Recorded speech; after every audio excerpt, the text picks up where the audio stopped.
모습, 그런 제목으로 함께 말씀 나누도록 하겠습니다. 이번 한 주간 어떻게 잘 보내셨습니까? 아멘. 돌아오는 한 주간이 우리 대한민국에는 또 대한민국을 떠나 있는 저와 여러분 이민자에게도 중요한 한 주간이 아닌가 그런 생각을 갖습니다.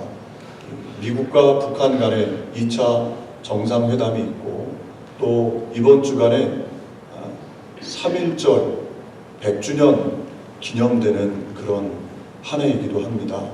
어찌하든지 저와 여러분 우리가 한국에서는 떨어져 있지만 북녘 땅에 또 조국 한반도에 복음이 자유가 들어갈 수 있도록 한 주간 저희가 더욱더 기도하는 그런 은혜가 있기를 소망합니다. 제가 말씀을 준비하면서 얼마 전에 봤던 기사 하나를 함께 나누려고 합니다. 정희경이라는 집사님이 한 신문에 기고한 글인데요. 자신이 사는 김해공항 옆 덕동마을에 늘 환하게 웃는 성아라는 미소천사가 산다고 합니다. 성아는 34살, 뇌성마비 장애 후 노처녀로 손도 다리도 발도 뒤틀려 걷는 것도 먹는 것도 마음대로 할 수 없는 그런 사람입니다. 그런데 성아는 늘 다른 사람들보다 환하게 웃고 사계절 빠짐없이 낡은 유모차를 끌고 열심히 박스를 모으러 주우러 다닙니다. 세상이 사람들이 다 어렵다고 인상을 쓰고 힘들어하지만 이 성아라는 이 노처녀는 늘 행복해하고 맑게 웃지요. 오늘은 박스가 너무 많다며 이모 고마워요 몇 번이나 감사의 인사를 연발합니다. 성아는 82세 노모를 모시고 판잣집 단칸방에서 슬레이트 그 지붕의 단칸방에서 둘이 삽니다. 가장이죠. 가끔 이 성아라는 이 노처녀가 얼굴을 찡그리면서 얘기할 때가 있대요. 그건 어떤 얘기냐면 우리 엄마가 이가 없어서 너무 불쌍해요. 그러면서 늘 인상을 쓰면서 얘기를 한답니다. 그래서 이 성아라는 그 노처녀의 이야기를 들으면서 이 집사님이 마음이 너무 짠해서 종종 빵을 이렇게 사다 주면 이모 빵 이거 내 주머니에 넣어주세요. 왜 그러니 물어보면 엄마 갖다 주려고요. 그렇게 얘기를 한답니다. 세상에 이런 천사가 다 있을까 싶다. 그렇게 글을 썼어요. 박스를 한 달 모으면 돈이 얼마나 되느냐 물어봤더니 10,000원. 그러니까 우리 미국 돈 한 10불 정도 될까요? 글 후반부에 이렇게 적었습니다. 성아가 나를 가르치는 것 같습니다. 가진 것 없다고 세상 살기 어렵다고 힘들다고 투정하지 말라고. 그래서 성아를 볼 때마다 예순을 바라보는 나이지만 일할 수 있는 건강 주신 하나님께 감사합니다. 그래서 어느 날 이 성아를 위해서 추운 겨울날 털신을 사다 줬는데 이렇게 기도했답니다. 일반인은 5분 정도 걸어갈 거리지만 성아는 1시간 정도 교회까지 걸어간대요. 기도를 30분, 내가 사준 털신 신고 30분 안에 교회 갈 수 있도록 추운데 그렇게 기도를 드렸답니다. 이 성아는 덕동마을의 주민들에게 미소 천사이지요. 제가 이 기사를 읽으면서 무엇이 정상이고 무엇이 아픈 사람일까? 누가 뇌성마비 환자이고 누가 정상적인 사람일까? 누가 성숙한 사람이고 누가 어린아이 같은 사람일까? 라는 생각을 갖게 됩니다. 오늘 본문 말씀은 사도 바울이 3차 전도여행, 그러니까 1차, 2차 전도여행 때 세웠던 교회들을 방문해서 어린아이 같은 어떻게 보면 미성숙한 성도들을 성숙하게 만드는 그런 내용이에요. 그래서 오늘 말씀을 함께 살펴보면서 저와 여러분 성숙한 신앙인 되기를 소망합니다. 저도 우리 교우들도 우리가 직분에 의한 것이 아니라 교회를 얼마나 오래 다녔는가가 중요하지 않고요. 하나님 앞에서 얼만큼 성숙해져 있는가. 이 성아 노처녀 어떻게 보면 장애우지만 뇌성마비 장애우지만 그는 일반인들보다 오히려 더 성숙한 사람이 아닌가. 노모를 오히려 자신의 연약함을 생각하지 않고 도울 수 있는 사람, 오히려 정상이고 오히려 그런 사람이 성숙한 사람이 아닌가 그런 생각을 갖게 됩니다. 우리 교우들도 오늘 말씀을 나누면서 모두가 다 성숙한 사람 되어서 나만이 아니라 나의 어려움, 나의 문제, 나의 역경, 나의 고난만이 아니라 누군가를 세워줄 수 있고 일으킬 수 있고 함께 할 수 있는 그런 하나님의 사람들 되시기를 주님의 이름으로 축복을 드립니다. 아멘. 첫 번째로 서로 위로하고 격려하는 사람, 격려하기가 바로 성숙한 신앙인의 모습이지요. 오늘 사도 바울을 통해서 깨달을 수 있는 것은 1절 말씀에 보면 소요가 그침에 바울은 제자들을 불러 권한 후에 작별하고 떠나 마게도냐로 가니라. 지금 어떤 일이 일어났습니까? 여기서 소요라는 것은 우리가 지난주에 살펴봤던 것처럼 데메드리오가 소요를 일으켰죠. 아데미 신상을 만들어서 팔았는데 바울이 와서 복음을 전하니까 사람들이 그 신상을 버리고 주술책을 태워버리고 그리고 소유가 벌이가 줄어드니까 풍족한 생활을 할 수가 없었어요. 그래서 이 데메드리오가 소유를 사람들에게 일으켰습니다. 군중들의 상당수는 왜 소유를 일으키는지도 알지 못하고 그냥 우르르 쫓아왔죠. 그 소유가 진정된 다음에 사도 바울이 성도들, 특별히 제자들, 이제 복음 들어서 얼마 되지 않았던 신앙이 연약한 그들을 격려한 거예요. 위로해 준 거예요. 괜찮다고. 소유가 잠잠해졌으니까 이제 말씀 안에서 믿음 안에서 더 성장하라고. 그리고 앞으로도 이런 소요, 핍박이 또 다가올지 모르니까 기도하고 주님 바라보고 주님을 쫓으라고 사도 바울이 권하였다 오늘 말씀하고 있거든요. 이 권했다라는 단어의 뜻은 파라칼레사스 이런 뜻이에요. 이 원어를 기억할 필요는 없습니다. 근데 이 권하다라는 단어가 어떤 의미와 같냐면 어원이 파라클레토스 혹시 기억나십니까? 제가 몇 번 설교 때 말씀을 드리긴 했는데 기억이 안 나셔도 감사합니다. 기억이 안 나셔야 또 제가 설교할 맛이 나죠. 파라클레토스 성령이죠. 성령과 같은 어원입니다. 예수님께서 마태복음 14장, 15장, 16장 승천하시기 전에 남아있는 제자들 어떻게 예수님 떠난 다음에 신앙을 어떻게 지킬 수 있을까 긍휼히 여기는 마음 가지고 14장, 15장, 16장 요한복음에 말씀을 주셨잖아요. 제자들에게.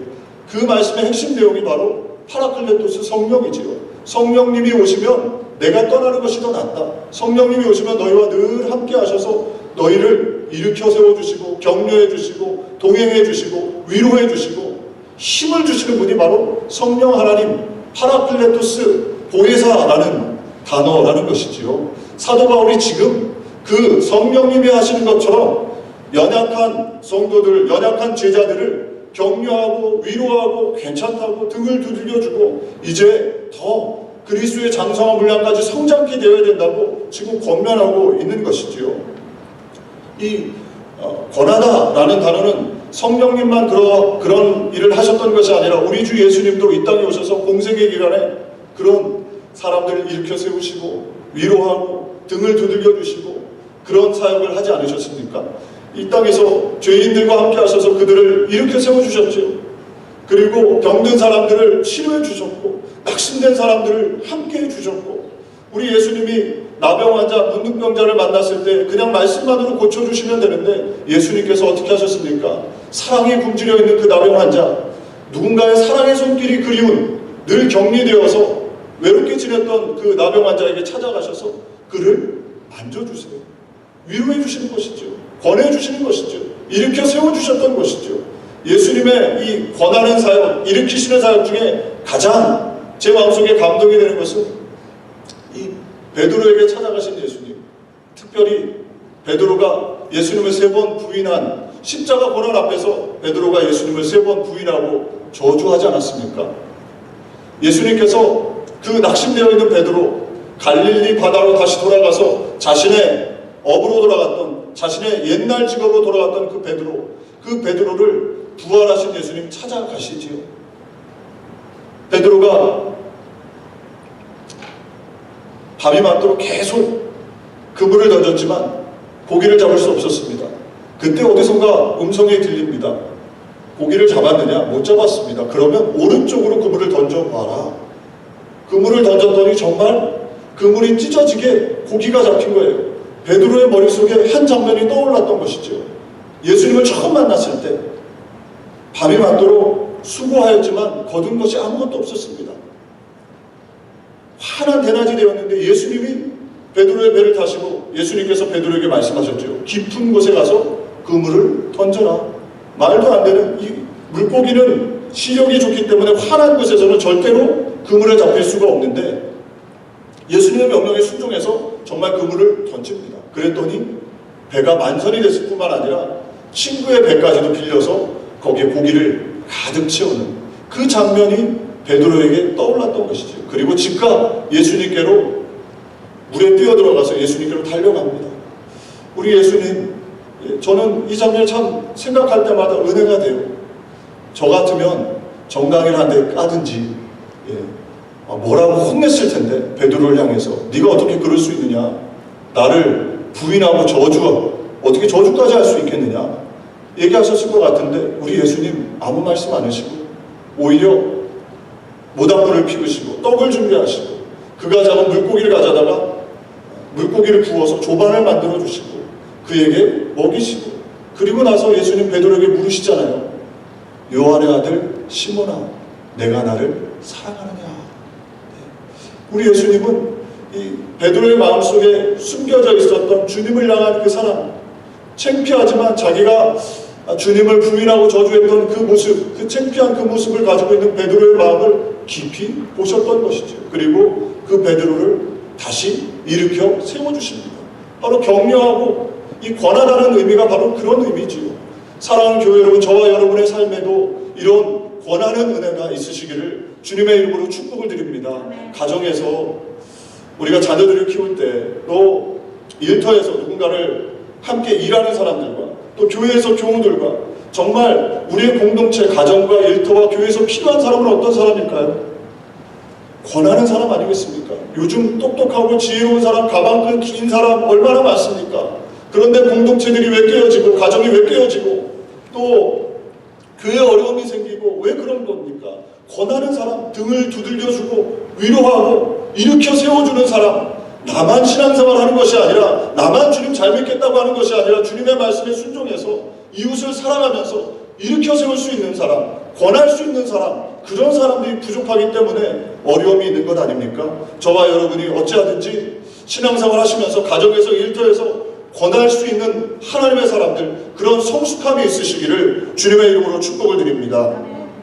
2절에도 사도 바울이 그 지방으로 다녀가며 여러 말로 제자들에게 권하고 헬라에 이르러, 계속 사도 바울은 복음을 들었던 제자들, 성도들을 권했다, 일으켜 세우고 위로했다, 그런 사역을 감당했던 것이죠. 사도 바울이 어떻게 이런 권하는 사역을 계속할 수 있었을까?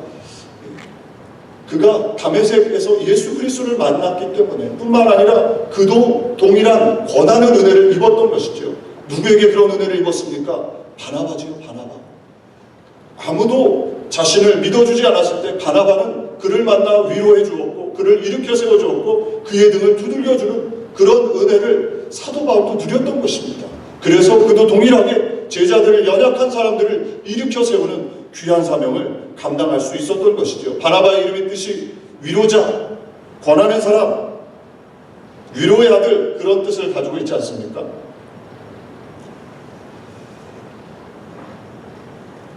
베트남 국가대표, 축구 국가대표 감독 박항서 감독, 요즘 박항서 감독이 베트남에서 국민 영웅 되지 않았습니까? 외모를 보면 그냥 동네 아저씨 같아요. 어떻게 보면 이렇게 정말 축구선수, 축구감독 맞나 싶을 정도의 외모입니다. 그런데 이 베트남에서는 국민 영웅이지요. 박항서 감독 2002년 한일 월드컵 4강 신화를 이룬 주역 아닙니까? 거스 히딩크 감독과 함께 수석 코치로 대한민국에도 신화를 만들어냈습니다. 대한민국 축구의 4강을 월드컵에서 들어갈 수 있도록 이끌었던 것이죠.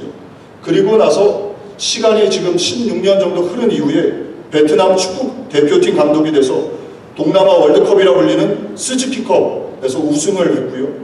2018년도 아시안게임에서는 베트남 축구 역사상 4강에 오르는 신화를 만들어냈습니다. 그래서 베트남에서는요, 박항서 감독이 국민 영웅이지요. 어떻게 이런 위대한 일을, 위대한 리더십을 발휘할 수 있었을까요? 제가 말씀을 준비하면서 좀 찾아봤어요. 박항서 감독의 리더십을 아빠 리더십이라고 부르더라고요. 베트남에 가서 대표팀을 만난 다음에 한 일이 같이 목욕탕에 갔답니다. 선수들과 목욕탕에 가서 등을 서로 밀어주고, 그리고 누군가가 선수가 다치면은요, 가서 먼저 발 마사지를 해주고, 그리고 다친 선수가 있으면 비행기를 타고 올 때 자신의 비즈니스석을 양보하고, 그리고 위로해주고 격려해주고 등을 두들겨주고 허그해주고, 그런 리더십이 권하고 위로하고 격려하는 그런 리더십이 박항서 감독을 다시 한번 인생의 절정기로 이끌었던 것이 아닌가. 그리고 베트남 축구뿐만 아니라 저와 여러분도 마찬가지 아닙니까? 우리의 삶에도 성숙한 신앙이는 무엇입니까? 나만 잘 믿는 것이 아니죠.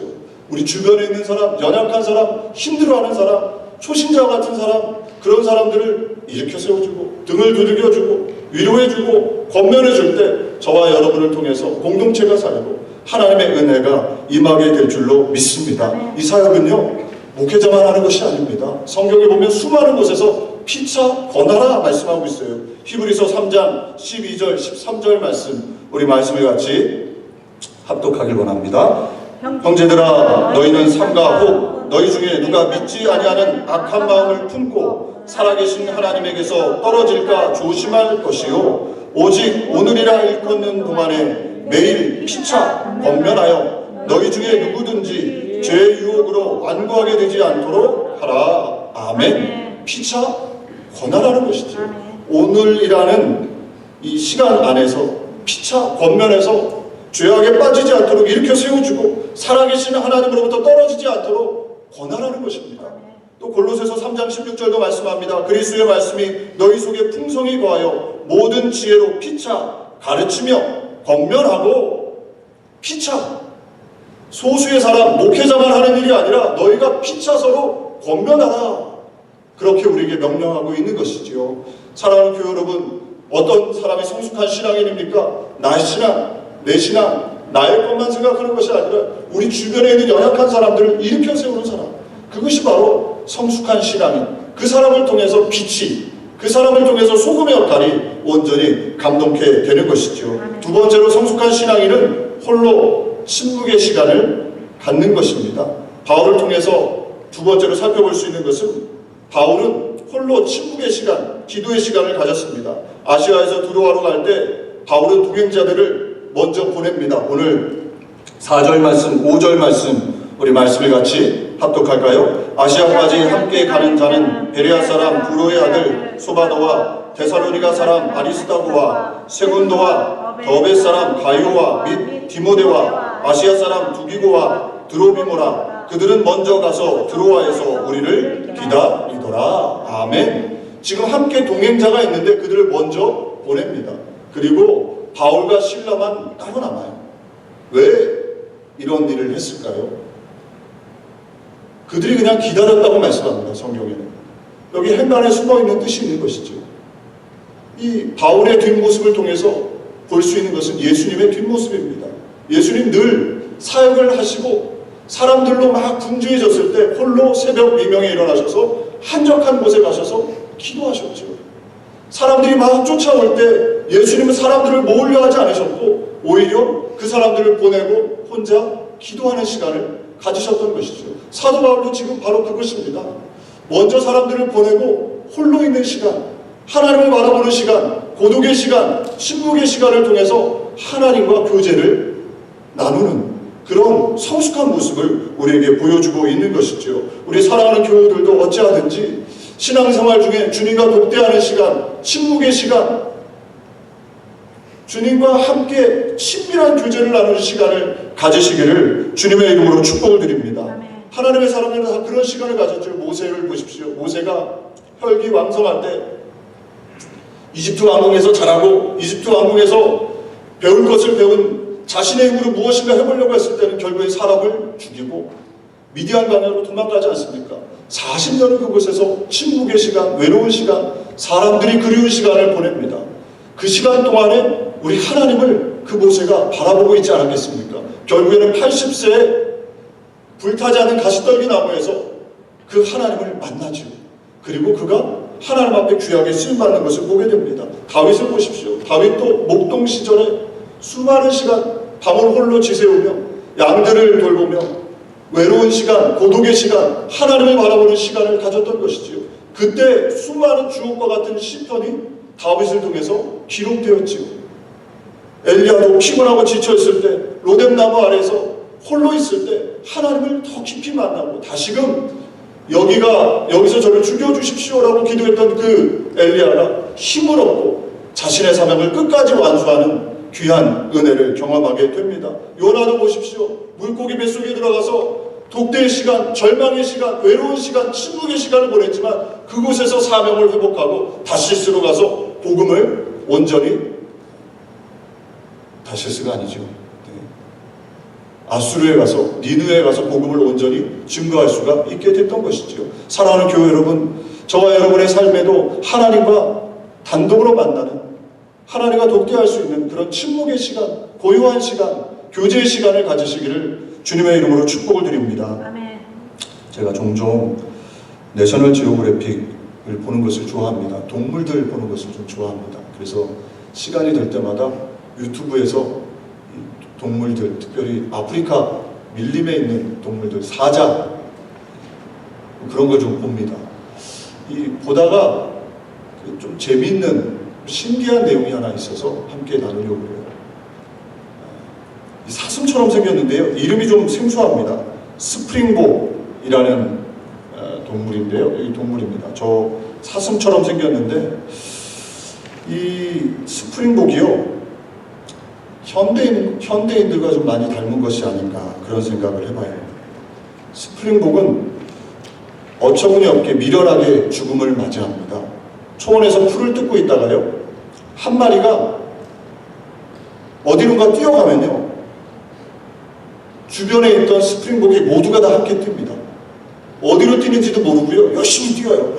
열심히 뛰다가 절벽이 나오는데 앞에서 멈추려고 하지만 어떻게 되냐면 뒤에서 한꺼번에 몰려오니까 절벽을 만나도 함께 직사합니다. 그리고 사자나 자신을 잡을 수 있는 동물들이 있음에도 불구하고 한 마리가 뛰기 시작하면 모두가 같이 뛰어요. 경쟁 심리가 붙어서 더 열심히 뛰죠.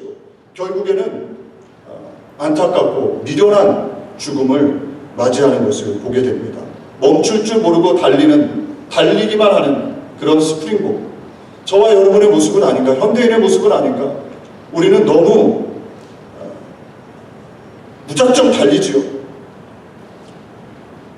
빨리 달리고 많은 일을 하면 성숙한 사람이라고 생각하는 그런 착각들이 있습니다. 저와 여러분 어찌하든지 이 시간 속에서 하나님을 만날 수 있는 고독의 시간, 하나님과 깊은 교제를 나눌 수 있는 그런 침묵의 시간을 가지셔서 하나님의 음성을 듣고 그때 성숙해 되는 귀한 은혜가 있으시기를 주님의 이름으로 축복을 드립니다. 지금 삶에 고난이 있고 답답한 일이 있고 괴로운 일이 있고 내 마음대로 되지 않는 일이 있다면 그때가 우리 주님이 우리를 부르시는 시간입니다. 하나님과 독대하자고, 하나님과 만나자고, 더 깊은 교제를 나누자고. 저와 여러분 어찌하든 시간을 쪼개셔서 그냥 짝퉁 시간을 그렇게 드리는 것이 아니라 나에게 가장 귀한 시간, 가장 좋은 시간, 그 시간을 우선순위로 하나님 앞에 내어드리시고 하나님과 독대의 시간을 갖겠다고 예배 가운데 결단하시기를 주님의 이름으로 축복을 드립니다. 저도 새벽기도 시간을요, 어찌하든 시간을 더 앞당기려고 합니다. 저 혼자라도 좀 일찍 나가서 기도의 시간을 갖고 하나님과 어찌하든지 독대의 시간을 조금 더 가져야 되겠다, 그런 소망으로 요즘 새벽 시간을 더 일찍 나가죠. 우리 교우들도 어찌하든지 시간을 쪼개서 하나님과 단둘이 나눌 수 있는 그 시간을 가지실 때 저와 여러분의 삶에 은혜가 임하게 될 줄로 믿습니다. 더 성숙하게 되고 주님의 음성을 듣게 되는 것이지요. 골로새서 4장 2절 말씀합니다. 기도를 계속하고 기도에 감사함으로 깨어 있으라. 아멘. 기도를 그 독대 시간에 계속하고 깨어있다 보면 우리가 성숙하게 되는 것이지요. 누가복음 18장 1절에도 예수님께서 말씀하셨습니다. 예수께서 그들에게 항상 기도하고 낙심하지 말아야 할 것을 비유로 말씀하여.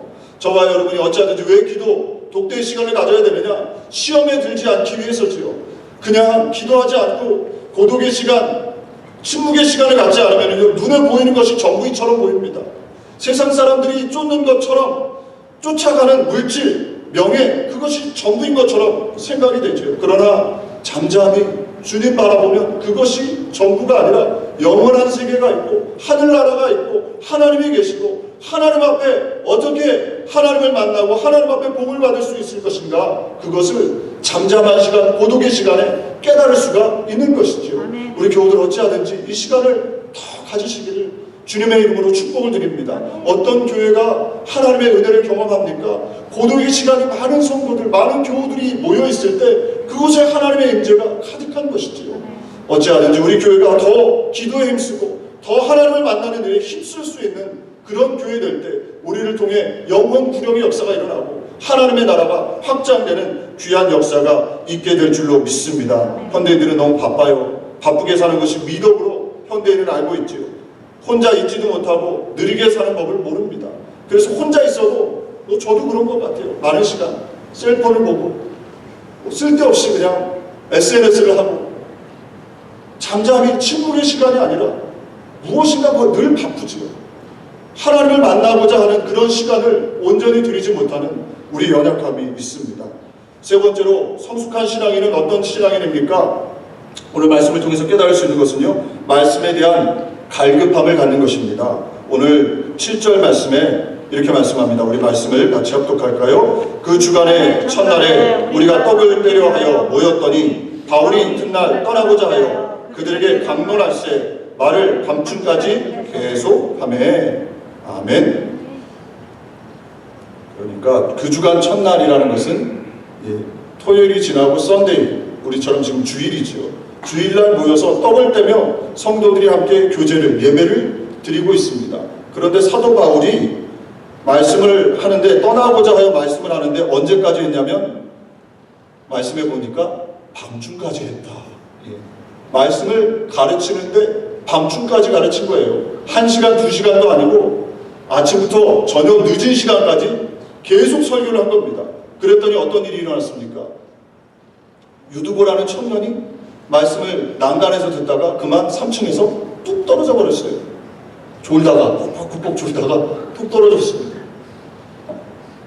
사도 바울이 그 유두보를 위해서 기도했더니 유두보가 살아났죠. 그리고 나서 또 놀라운 이런 기적이 일어난 다음에 11절에 보면은요, 뭐라고 말씀하냐면 올라가 떡을 떼어 먹고 오랫동안 곧 날이 새기까지 이야기하고 떠나니라. 밤늦게까지도 아니고 거기서 멈추지 않고 언제까지 했답니까? 날이 셀 때까지. 할렐루야. 저와 여러분들 이렇게 예배를 드릴 수 있을까요? 밤늦게까지. 설교 한 40분만 해도 설교하는 저도 연약하고 듣는 우리 교우들도 그렇고 밤늦게까지가 아니고 사람이 살아난 다음에는요, 날이 새기까지 사도 바울이 말씀을 가르쳤답니다. 할렐루야. 성숙한 신앙은 어디서부터 옵니까? 말씀을 사모할 때, 말씀에 대한 갈급함이 있을 때 우리의 신앙이 성숙히 되는 것이죠. 아멘. 우리 교우들이 그런 은혜가 있었으면 좋겠습니다. 말씀에 대한 갈급함, 말씀에 대한 사모, 그것이 있어서 하나님 앞에 나올 때, 말씀을 들을 때 그 말씀이 나의 말씀으로, 그 말씀이 꿀소리보다 단 그런 은혜가 우리 교우들 속에 있을 때 저와 여러분의 신앙이 성숙히 되는 것이죠. 아멘. 말씀을 들어도 이 말씀이 무슨 뜻인지 관심은 없고 다른 생각을 하고 있고 다른 것만 바라보고 있다면 신앙이 절대로 성숙할 수가 없는 것이죠.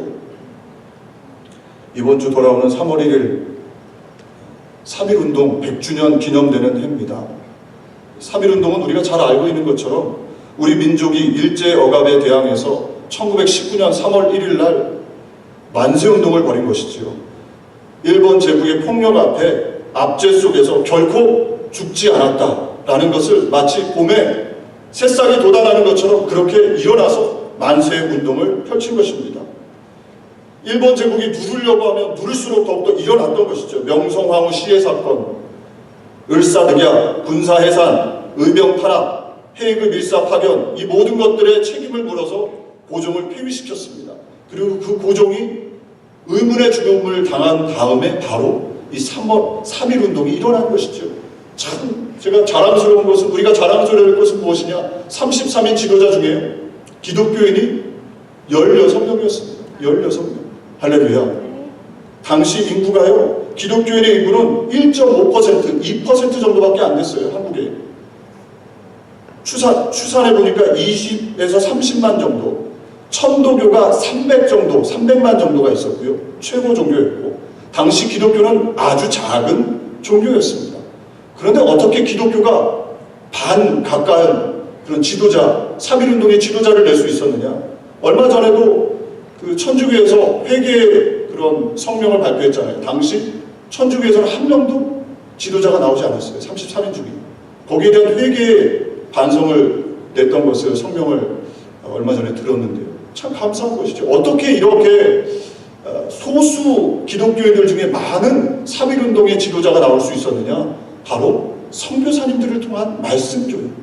선교사님들이 목숨 걸고 말씀을 가르쳤을 때 그것을 들었던 소수의 기독교인들이요, 자신의 목숨을 걸고 나라를 위해, 민족을 위해 성숙해져서 자신만 생각하는 것이 아니라 그렇게 하나님의 나라를, 정의와 공의를 이 땅 가운데 실천할 수 있는 하나님의 사람들이 되었던 것이지요.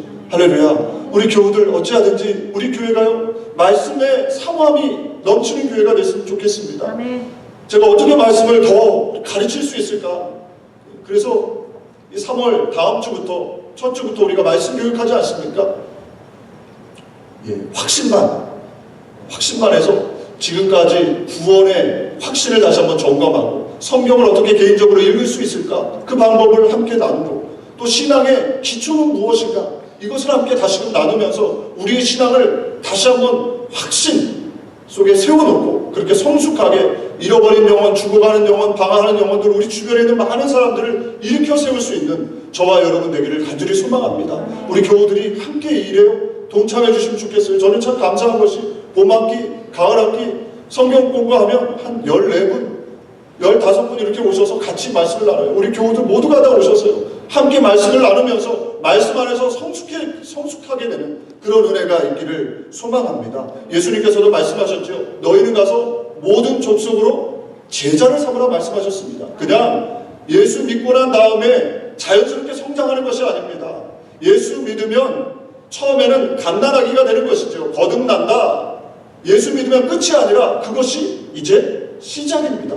그런데 많은 경우에 예수 믿으면 끝이로 생각하는 경우가 있지요. 예수 믿었으니까 천국 가면 되지 않느냐. 성경은 많은 곳에서 그렇게 말씀하고 있지 않습니다.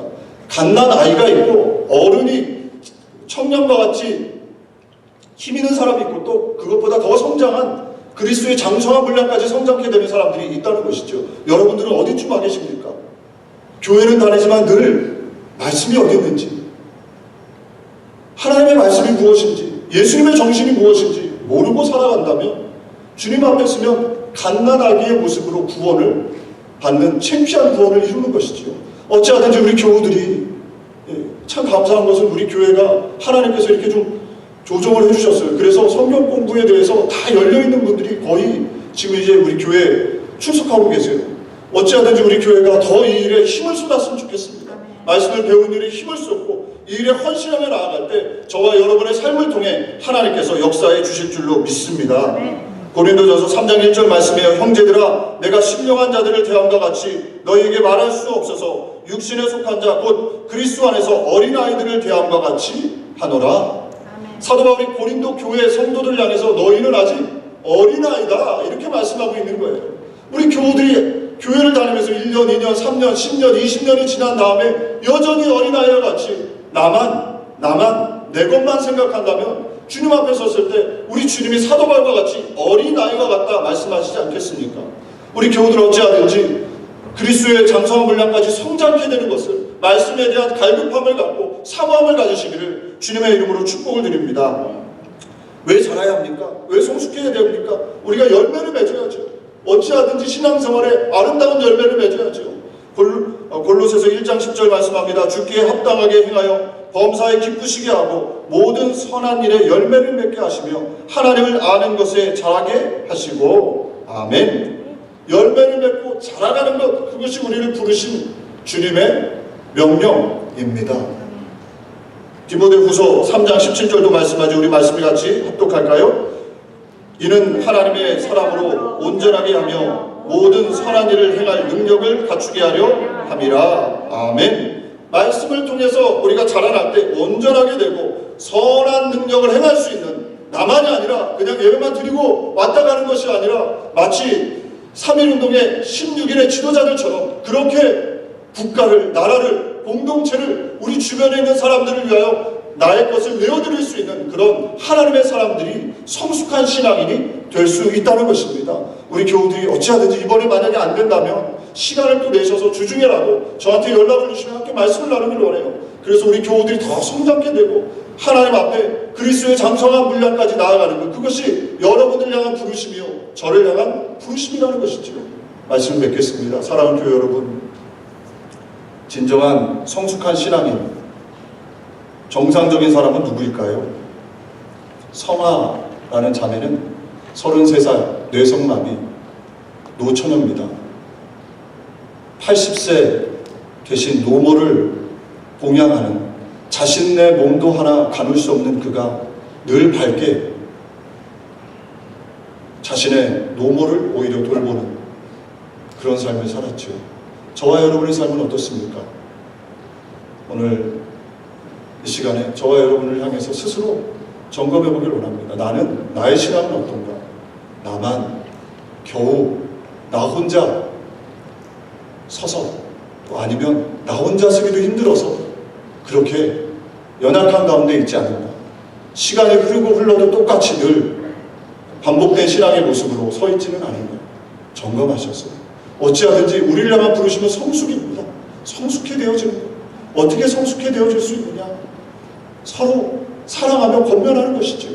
그리고 독대의 시간을 갖고, 침묵의 시간을 갖고, 주님과 교제 나누는 기도의 시간을 갖고, 말씀에 대한 갈급함을 가질 때 우리가 성장케 되어져서 그리스도의 몸이 되어서 잃어버린 영혼을 살리고 죽어가는 영혼들을 살리는 귀한 하나님의 사람이 될 줄로 믿습니다. 그런 은혜가 있으시기를 주님의 이름으로 축복을 드립니다. 기도하겠습니다. 좋으신 하나님 아버지, 우리 사랑하는 교우들 모두가 다 이민생활 힘들고 어렵지만 매일매일 다람쥐 쳇바퀴 돌아가는 것 같지만 그것이 전부가 아님을 기억하게 해주셔서 주님, 우리가 예수 그리스도의 장성한 분량까지 성장케 되는, 성숙케 되는 참된 하나님의 사람들 되기를 원합니다. 예배에 나와 주님을 바라보며 가정에서 일터에서 등을 두들겨주고 권면하고 위로하고 일으켜 세울 수 있는 하나님의 사람들 되게 해주시고, 하나님과 독대의 시간을 갖고 침묵의 시간을 통해서 영혼이 강건케 되고 주님의 음성을 듣고 주님과 깊은 교제를 나누고 말씀 안에서 양육케 되어져서 온전케 되므로 하나님의 나라를, 하나님의 영광을 드러내는 축복의 통로들 다 될 수 있도록 주께서 은혜를 더해 주옵소서. 예수님의 이름으로 기도 올려옵나이다. 아멘. 우리 시간에 함께 기도하는 시간 갖겠습니다. 우리